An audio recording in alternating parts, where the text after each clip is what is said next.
So very good morning to all of you. आज से हम लोग भारत के भूगोल इंडियन ज्योग्राफी की क्लास स्टार्ट करने जा रहे हैं और हम लोग बिल्कुल बेसिक से स्टार्ट करने जा रहे हैं। भारतीय भूगोल को स्टार्ट करेंगे हम लोग भारत के मानचित्र से। भारत के मानचित्र से जितने क्वेश्चंस बनते हैं उन सारे क्वेश्चंस को हम लोग आज देखेंगे।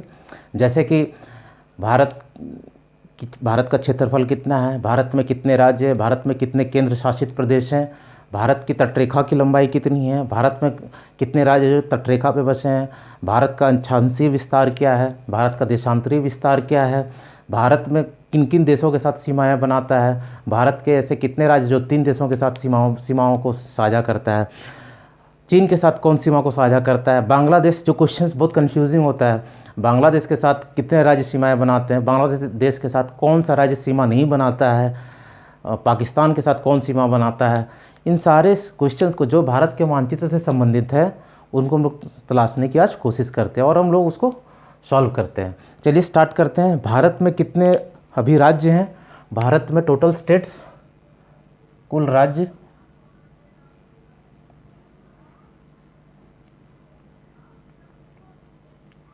28 हैं। पहले कितने थे? 29 थे। जम्मू एंड कश्मीर और लद्दाख मिलकर 2 यूटीज़ बन गए, यूनियन टेरिटरी, जिसको हम लोग केंद्र शासित प्रदेश बोलते हैं। जब वो हट गया तब हमारे पास कितने राज्य हो गए? 28 राज्य हो गए। केंद्र शासित प्रदेश कितने हैं? केंद्र शासित प्रदेश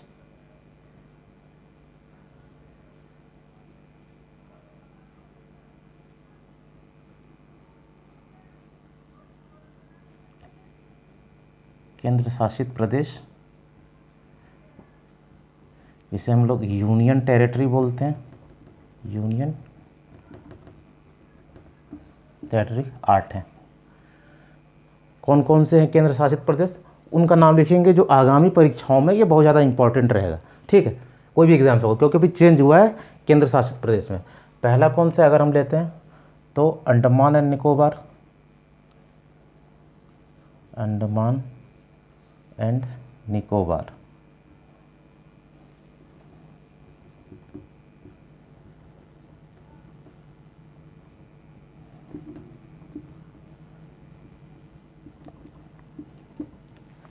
दूसरा है चंडीगढ़,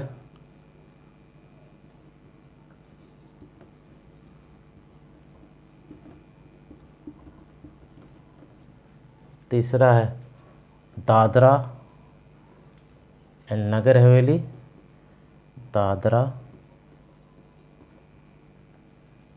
पर यहाँ से विजिबल नहीं हो, Dadra and 1 second, I will check it out whether it is visible or not. Okay. It is visible. Dadra and Nagar Haveli, Daman and Diu.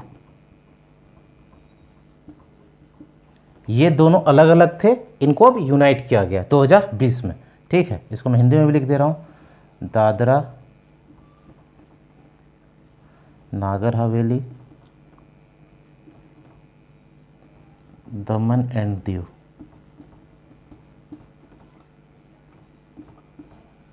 अगला है हमारा नई दिल्ली, न्यू दिल्ली, न्यू दिल्ली, नई दिल्ली।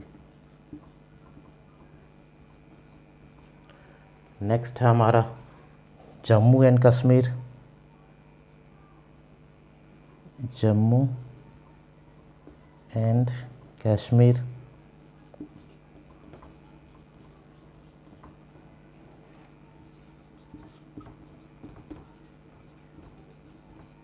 लद्दाख,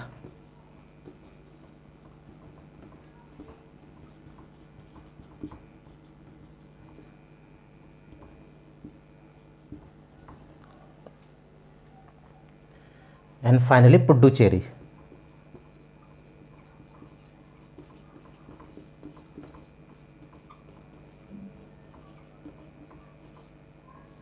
हमारे पास कितने हो गए?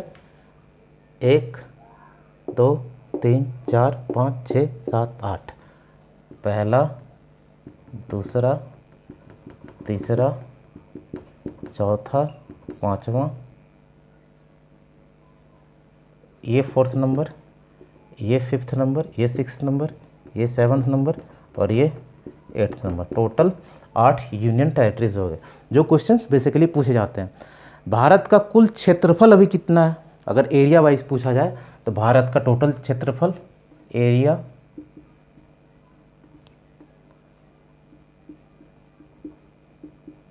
कई एक बार क्वेश्चन पूछ दिया जाता है 32,87,263 kilometre square.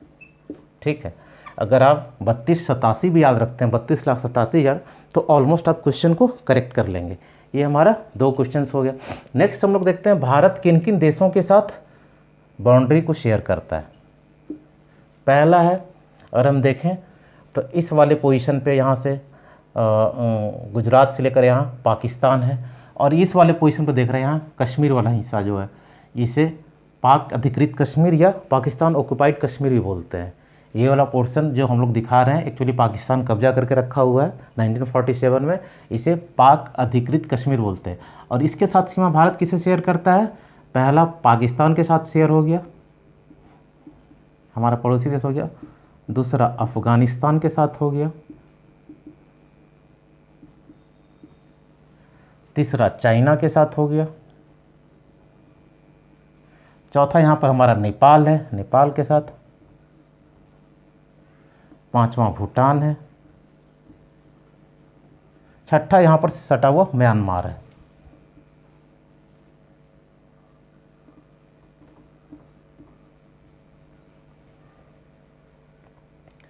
Pakistan, Afghanistan, China, Nepal, Bhutan और म्यांमार, इन देशों के साथ, और एक और देश हो गया हमारा जो थल के साथ शेयर करता है, बांग्लादेश, बांग्लादेश। इन देशों के साथ भारत अपनी बाउंड्रीज़ को शेयर करता है, थल सीमा को शेयर करता है। बाकी श्रीलंका जब शेयर करता है तो वो हमारा क्या हो गया, वहाँ पर एक्चुअली समुद्र के बीच रास्ता बना हुआ है तो वो थल सीमा को शेयर नहीं करता है। ये थल सीमा के साथ भारत की बाउंड्री रटी हुई। नेक्स्ट क्वेश्चन जो हमारा बनता है, रब करने वाला कहाँ है, 1 सेकेंड।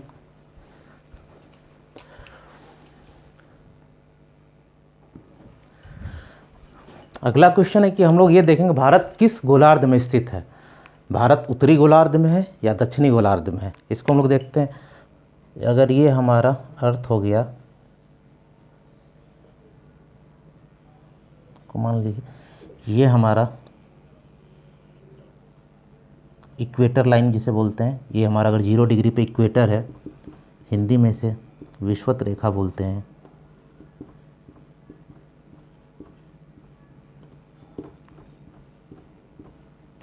विषुवत रेखा या फिर भूमध्य रेखा, यहाँ से अगर हम 8 डिग्री से ले लेते हैं, ठीक है, ये इसी जगह पर भारत स्थित है, यानी उत्तरी गोलार्ध पे। ये हमारा अगर इंडिया है तो यहाँ से स्टार्ट है, ठीक है। तो भारत पहली बात उत्तरी गोलार्ध में स्थित है।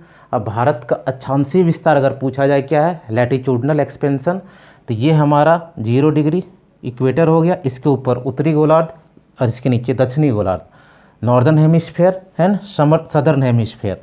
अब यहाँ से जो भी लाइनें ऐसे खींची गई हैं ये हमारी क्या है, अक्षांशीय रेखा हैं, लैटिट्यूडनल लाइन्स हैं। और जो रेखाएं ऐसे खींची गई हैं, सॉरी, यहाँ से ये पोल से आती हैं और फिर वापस पोल से मिल जाती हैं, ये भी पोल से आएंगी वापस पोल से मिल जाएंगी। ये टोटल 360 डिग्री का एक सर्कल की तरह बनाएंगे।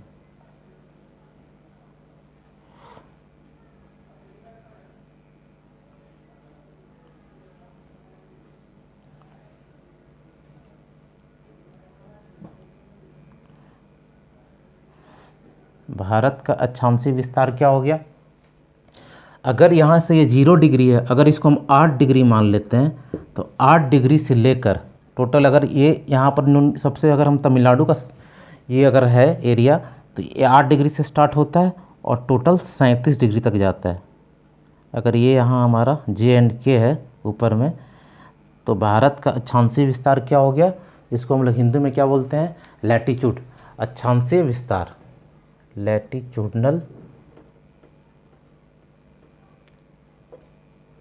एक्सपेंशन, अक्षांशीय विस्तार 8 डिग्री 4 मिनट उत्तरी अक्षांश से लेकर 37 डिग्री 6 मिनट उत्तरी अक्षांश तक। ये हमारा उत्तरी अक्षांश हो गया, नॉर्दर्न हेमिस्फेयर हो गया, और ये हमारा सदर्न हेमिस्फेयर हो गया। अगर ये दक्षिणी अक्षांश होगा इक्वेटर के इस साइड में, साउथ में, जो विषुवत रेखा के दक्षिण में दक्षिणी अक्षांश, इक्वेटर को जो नॉर्थ में होगा वो उत्तरी अक्षांश। तो हमारा जो इंडिया है वो नॉर्दर्न हेमिस्फीयर पे ही है टोटली। तो 8 डिग्री से स्टार्ट होके तमिलनाडु का कन्याकुमारी 8 डिग्री से स्टार्ट होता है, और JNK हमारा 37 डिग्री पे एंड होता है। दोनों नॉर्दर्न पोजीशन पे आ गया। 8 डिग्री 4 मिनट उत्तरी अक्षांश से लेकर 37 डिग्री 6 मिनट उत्तरी अक्षांश तक हमारा अक्षांशीय विस्तार है, किसका? लैटिट्यूडनल एक्सपेंशन है। अब क्वेश्चन उठता है कि हमारे देश का देशांतरी विस्तार क्या है। हमारा देश एक देशांतरी विस्तार वाला देश है। ये स्टार्ट होता है, अगर मान लो ये हमारा गुजरात वाला पोजीशन है यहाँ, और ये हमारा अरुणाचल प्रदेश है। फर्स्ट ऑफ ऑल फिर से एक बार देख लें, भारत किस गोलार्ध में है। भारत को अगर हम देखें उत्तर से दक्षिण, अगर गोलार्ध को बांटा गया है 0 डिग्री से साउथ में दक्षिणी गोलार्ध, 0 डिग्री से नॉर्थ में उत्तरी गोलार्ध। एक पैरामीटर और है जब इसको डिवाइड किया गया है। अगर हम लॉन्गिट्यूडनल एक्सपेंशन जिसे देशांतरी विस्तार बोलते हैं उसको हम कंसिडर करें तो 0 डिग्री लंदन के ग्रीनविच को माना गया है। लंदन के ग्रीनविच को 0 डिग्री माना गया है, जहाँ से हमारा यामुहत्तर रेखा जिसे बोलते हैं इंग्लिश में प्राइम मेरिडियन लाइन्स वहीं से पास किया हुआ है, तो उसे 0 डिग्री माना गया है। लंदन के बगल में ग्रीनविच शहर है, उसको 0 डिग्री माना गया है, वहीं से प्राइम मेरिडियन लाइन्स गुजरी हुई है। और इसके पूर्व में जितने देश आएंगे वो पूर्वी देशांतर वाले देश कहे जाएंगे। इसके पश्चिम में जितने देश आएंगे उसे पश्चिमी देशांतर वाला देश कहा जाएगा। और यहीं से गोलार्ध का भी डिसीजन होता है। इसके पूर्व वाले पूर्वी गोलार्ध में आ जाएंगे, इससे पश्चिम वाले पश्चिमी गोलार्ध में आ जाएंगे। तो भारत किस गोलार्ध में है? उत्तरी गोलार्ध में है। अगर देशांतरी विस्तार में देखें तो उत्तर पूर्वी गोलार्ध में है। अगेन इसको हम और एक्सपेंड करते हैं, भारत उत्तरी गोलार्ध में ही। अगर हम डायरेक्शन को और एक्सपेंड करें तो भारत उत्तरी पूर्व गोलार्ध वाला देश है। भारत उत्तरी पूर्व में गोलार्ध में स्थित देश है। एक बार मैं फिर से रिपीट कर दे रहा हूँ। ग्रीनविच से 0 डिग्री, वहाँ से प्राइम मेरिडियन लाइन जिसे प्रधान यामुहत्तर रेखा बोलते हैं, यहीं से टाइम और डेट का फिक्सेशन होता है। ये 0 डिग्री माना गया है। इसके पूर्व वाला पूर्वी देशांतर वाला देश होगा या पूर्वी गोलार्ध वाला देश होगा। इसके पश्चिम वाला पश्चिमी देशांतर या पश्चिमी गोलार्ध वाला देश होगा। भारत को अगर हम लैटिट्यूड से देखें तो ये उत्तरी गोलार्ध में है, और देशांतरी विस्तार में देखें तो ये पूर्वी गोलार्ध में। तो टोटल क्या हो गया हमारा? उत्तरी पूर्व गोलार्ध में स्थित हमारा देश है। ठीक है। अगर ये उत्तरी पूर्व गोलार्ध में है तो हमारे देखो यहाँ लैटिट्यूडनल एक्सपेंशन क्या हो गया? 8 डिग्री 4 मिनट नॉर्थ था ये, और ये 37 डिग्री 6 मिनट नॉर्थ था। अब ये अगर यहाँ से स्टार्ट होता है भारत का तो इसको मान लिया गया है 68 डिग्री, और ये 97 डिग्री। इसकी एग्जैक्ट वैल्यू क्या है? 68 डिग्री 7 मिनट से लेकर 97 डिग्री 25 मिनट। ये हमारा 68 डिग्री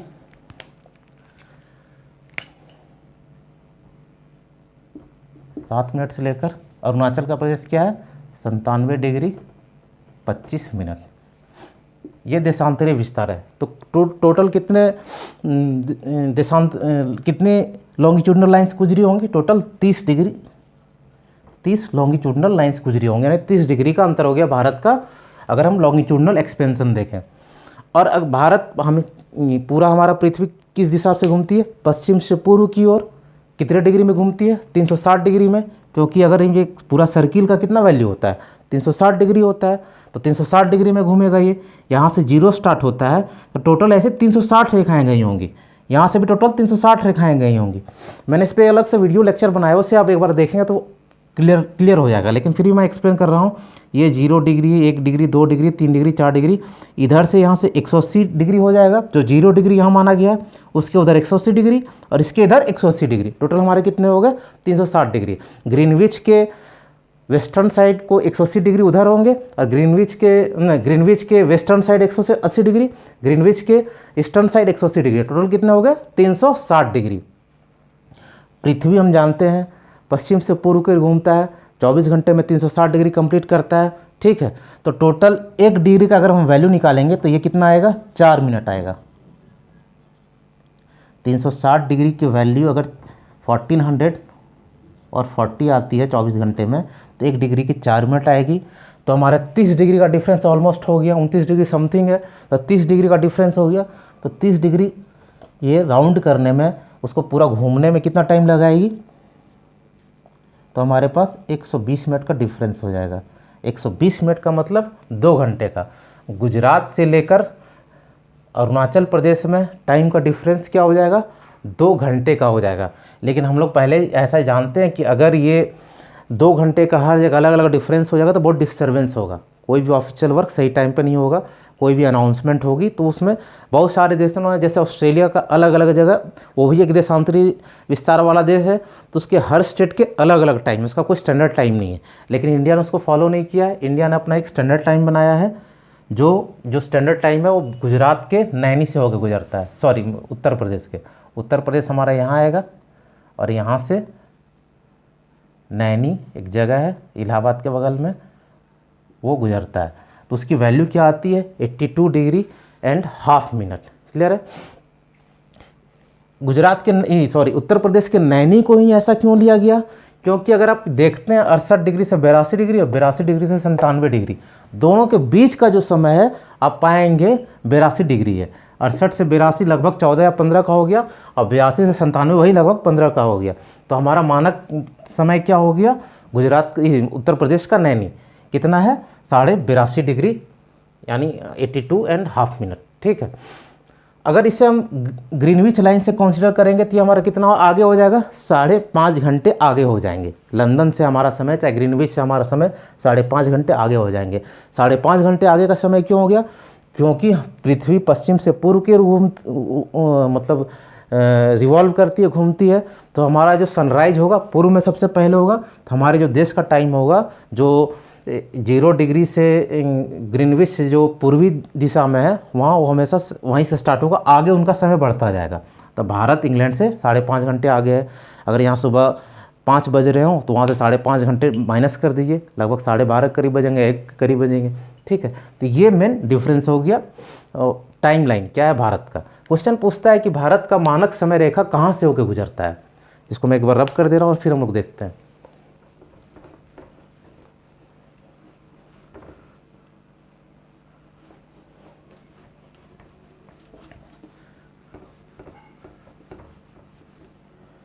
भारत का मानक समय रेखा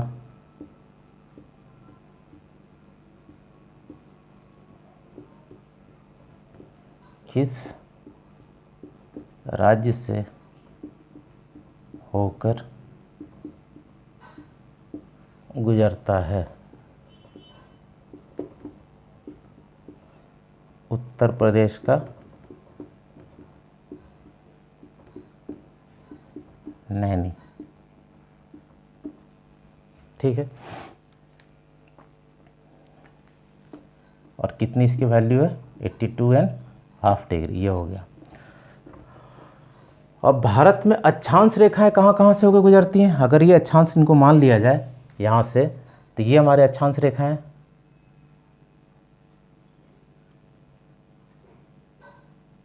एक रेखा होकर जो गुजरेगी गुजरात से स्टार्ट होता है। भारत में अक्षांश रेखा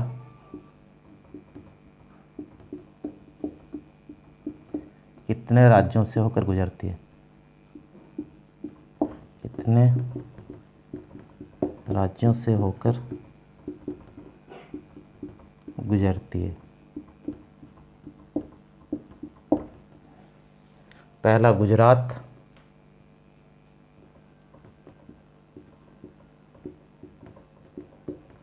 दूसरा राजस्थान,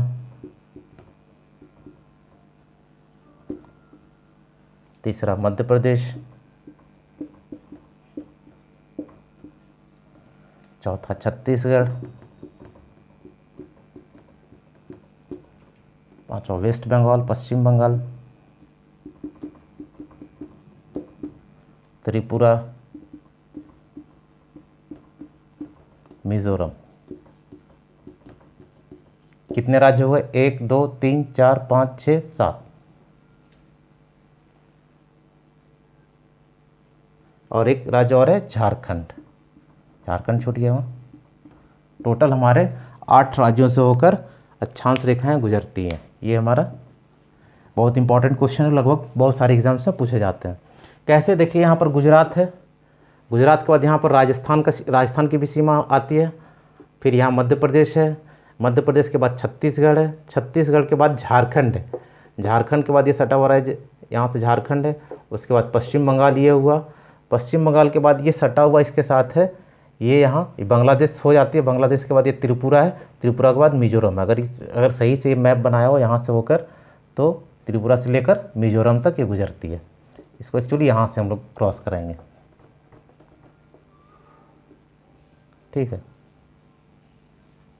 ये जो आप देख रहे हैं, एक त्रिपुरा है और ये मिजोरम है। इतने राज्यों से होकर हमारा ये अक्षांश रेखा गुजरती है।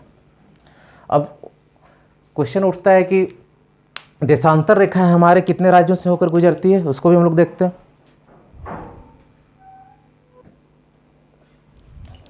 भारत में देशांतर रेखा कितने राज्यों से होकर गुजरती है? देशांतर रेखाओं का विस्तार, देशांतर रेखाओं का विस्तार किन किन राज्यों से होकर गुजरती है? पहला उत्तर प्रदेश, उत्तर प्रदेश, छत्तीसगढ़,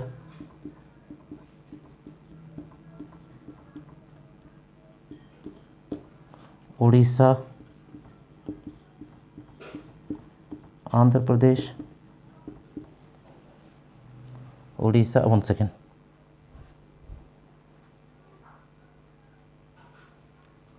उड़ीसा, आंध्र प्रदेश और एक और स्टेट है मध्य प्रदेश।